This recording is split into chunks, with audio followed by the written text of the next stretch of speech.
তার ধর্ম সে প্রচার করবে, আমার ধর্ম আমি প্রচার করব। এখন আমার ধর্মে আমাকে শিখে কুল হুয়াল্লাহু আহাদ, বলো তিনি আল্লাহ এক, আল্লাহুস সামাদ, তিনি অমুখপেক্ষী, লাম ইয়ালিদ, তিনি জন্ম দেয়নি, ওয়া লাম ইউলাদ, তিনি জন্ম নেয়নি, ওয়া লাম ইয়াকুল লাহু কুফুয়ান আহাদ, এবং ওনার সমতুল্য কোনো কিছু নেই, লাইসা কামিসলিহি শাই, আল্লাহর মতো কিছু নাই। এটা আমার ধর্ম আমাকে শেখায়। আর আলহামদুলিল্লাহ, I have faith in this, আমার এটার উপরে ফেইথ আছে। হিন্দু ধর্ম শিখায় তাদের গরু, তাদের মা সমান, মা সমতুল্য পূজনীয়, তারা সূর্যকে দেবতা বলে, তারা এভাবে আরো অনেক কিছুকে বলে। আমি অত আইডিয়া রাখি না হিন্দু ধর্ম সম্পর্কে, সেটা সে তার ধর্ম প্রচার, তার ধর্ম প্রচার করে। এখন যদি আপনি বলেন যে মুসলমানকে এক আল্লাহতে বিশ্বাস করার এবং এটার উপর আস্থা রাখা যদি উস্কানিমূলক হয়, তাহলে এটা কি, যখন কোনো হিন্দু বলে আল্লাহ এক না অধিক আছে, তাহলে এটা কি কুল হু আল্লাহর বিরুদ্ধে যায় না? আর যখন কুল হু আল্লাহু আহাদ সূরা ইখলাস পড়ি আমরা, তাহলে কি এটা ওদের ভগবত গীতা বা ওগুলোর বিরুদ্ধে যাচ্ছে না? আসলে কোনোটার বিরুদ্ধে যাচ্ছে না। যার যার ফেথ, যার যার সাথে, তাকে ফ্রি ভাবে করতে দেন কাজ। এটা কেমন কথা?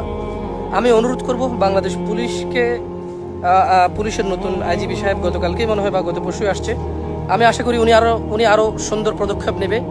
বাংলাদেশের আসলে পুলিশ কেন এগুলো করে আল্লাহ জানে, কতটা সম্মানিত হয় এগুলো করে, এটা আমাদের চোখের সামনে স্পষ্ট।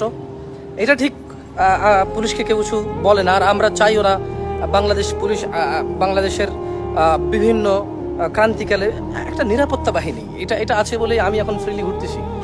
আমি হাতে মোবাইল নিয়ে হাঁটি, পুলিশ আছে বলেই। আমার জেবে টাকা থাকে, আমি পুলিশ আছে বলেই, ঠিক না? আমার আলহামদুলিল্লাহ আমি স্ত্রী সন্তান নিয়ে বের হই, পুলিশ আছে বলেই, যে হ্যাঁ আলহামদুলিল্লাহ আইন শৃঙ্খলা বাহিনী আছে। কে কোথায় কি অন্যায় করলো, কোন পুলিশ, সেটা ব্যাপার না, বাট রাষ্ট্রীয়ভাবে পুলিশ আছে বলেই মানুষ নিরাপত্তা অনুভব করে, মানুষ ফ্রিলি বাঁচে। কিন্তু কিছু পুলিশ ভাইয়েরা এই ধরনের কিছু উদ্ভট কথাবার্তা বলে, এটা কতটুকু ওনাদের ভাবমূর্তি বাড়ায় আমি জানি না।